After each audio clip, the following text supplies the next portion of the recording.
Bonjour, je suis Fabrice Pierdon. J'exerce en tant que coach et je fais de la thérapie brève. Je suis notamment expert en relation à soi et relation à l'autre et en gestion des émotions. Nous allons voir aujourd'hui un exercice très simple. C'est comment être dans le présent. On voit beaucoup de livres et on entend beaucoup parler de il faut être dans le présent, connecte-toi à l'instant présent, ainsi de suite. Sauf qu'on a peu souvent le manuel de comment faire. Et l'avantage d'être dans le présent, c'est que c'est une manière de se libérer des conditionnements et des schémas de pensée et des réactions automatiques qu'on peut avoir. Donc c'est une manière d'être de plus en plus conscient et de laisser de moins en moins de place au processus inconscient.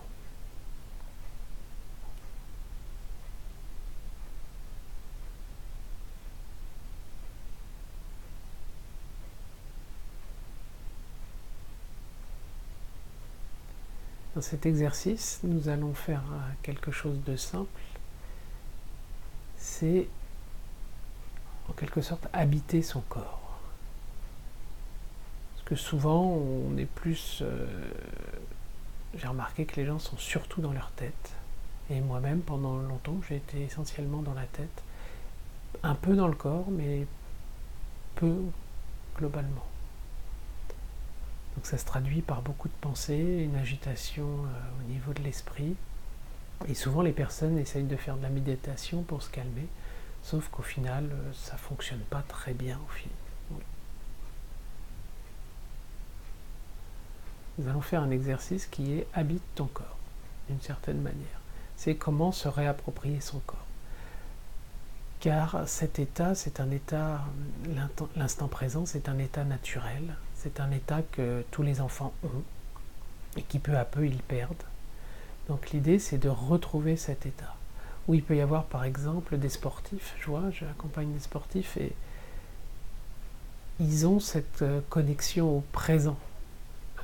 Par exemple, quand vous faites du sport ou quelque chose d'intense et d'extrême, souvent vous êtes là maintenant tout de suite parce que vous n'avez pas le choix. Par exemple, si vous faites du ski, et suivant la difficulté de la piste, vous devez être là maintenant tout de suite, vous n'avez pas le choix. Vous êtes dans ce qu'on peut appeler le flow. Et là, l'idée, c'est d'être dans ce flow, mais d'y être pas forcément dans quelque chose où il y a une grande action et où vous devez être présent à 100%, sinon votre vie, entre guillemets, en dépend.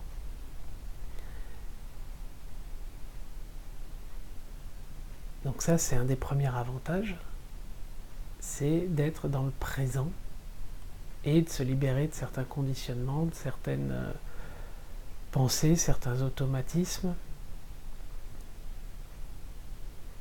Et il y a un autre avantage qui est, depuis un certain temps, peut-être que vous avez lu plein de livres sur le développement personnel ou fait même des thérapies, des coachings ou des ateliers. Et en fait, au bout de quelques temps, vous redevenez le même ou la même, vous voyez ? C'est-à-dire qu'il y a des choses qui changent, mais en fait quasiment pas. Et ça, c'est une histoire de contenant, si je puis dire. Imaginez une tasse, c'est un peu comme notre esprit, quoi. C'est un certain volume, et dedans, on met des choses.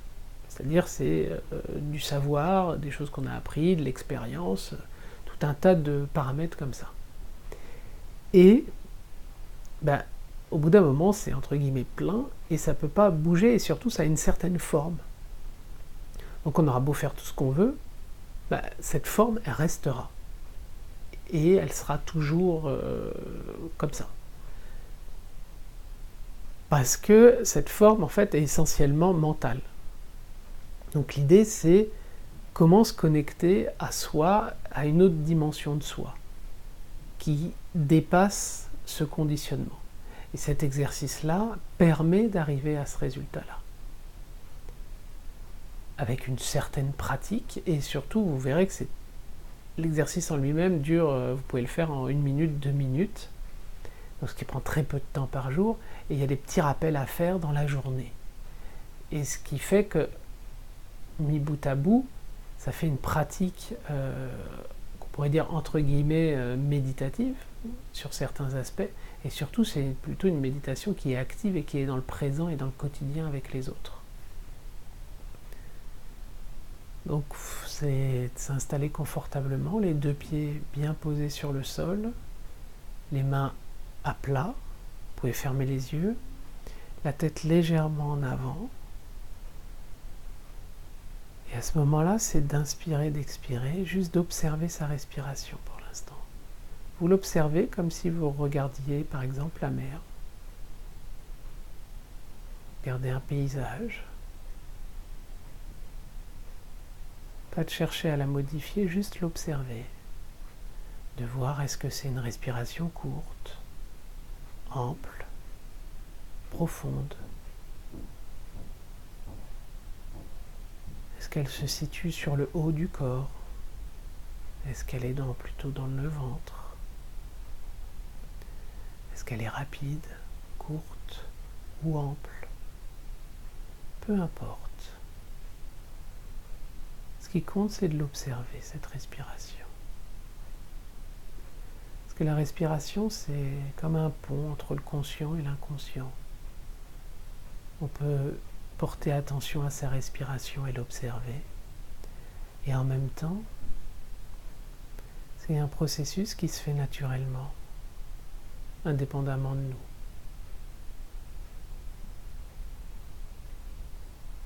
Et c'est un indicateur de nos tensions émotionnelles aussi. Si par exemple on est énervé, on aura une respiration plus courte, beaucoup plus sur le haut. Pareil si on a peur. Alors que si on est détendu, la respiration a une autre dimension.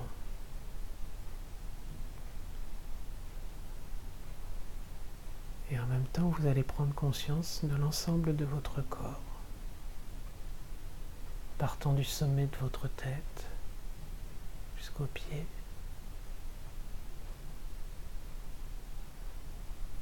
De relier l'ensemble de votre corps, de sentir vos pieds sur le sol, le poids de votre corps sur l'endroit sur lequel vous êtes assis. Si vous avez un dossier, de sentir votre dos sur le dossier, de sentir vos mains sur vos cuisses, sentir leur poids.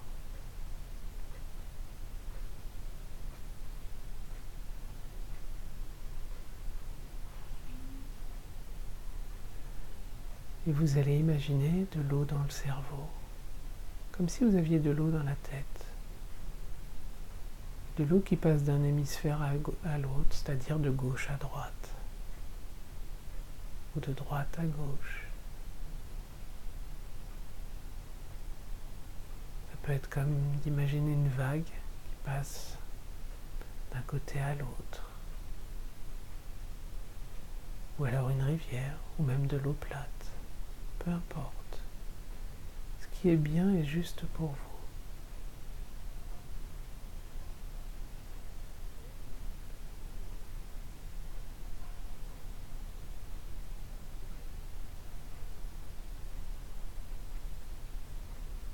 Et vous allez porter votre attention sur vos pieds.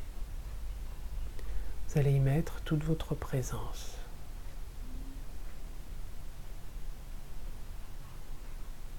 Vous allez sentir sur le sol. Sentir l'intérieur de vos pieds, comment ça vit, comment le sang circule. Et vous allez faire pareil avec vos mains.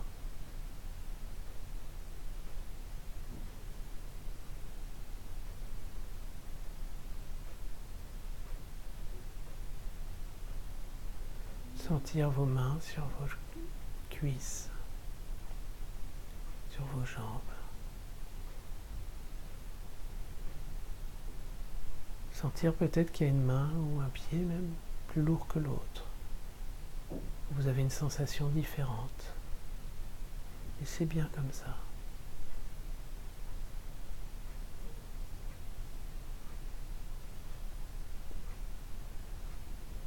Et vous mettez un maximum de présence dans vos mains et vos pieds.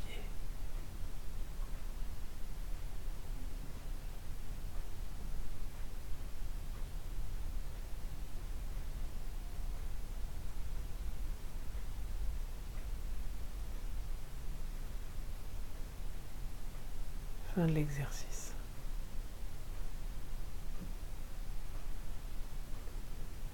L'idée, c'est de faire cet exercice le matin quand vous vous réveillez, de prendre 1 minute pour vous reconnecter. Et ça peut être aussi le soir avant de vous coucher, et même peut-être le midi par exemple. Il suffit juste de prendre 1 minute, même 30 secondes.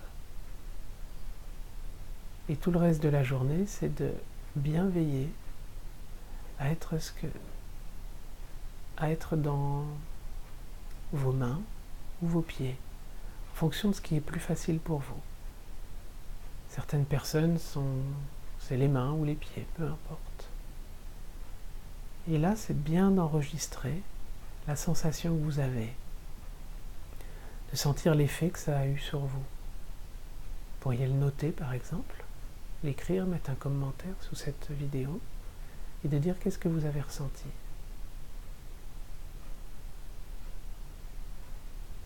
Et nous verrons au fur et à mesure d'autres exercices pour bien rester connecté comme ça. Essayez. Le but, c'est juste d'essayer, vous verrez. C'est vivant, organique et simple. Vous essayez une journée et vous voyez le soir comment vous étiez. Entraînez-vous par exemple à discuter avec des personnes en restant connecté à vos pieds et vos mains, en étant dedans, et de voir qu'est-ce qui se passe. Comment c'est pour vous? Voilà. À bientôt. Au revoir.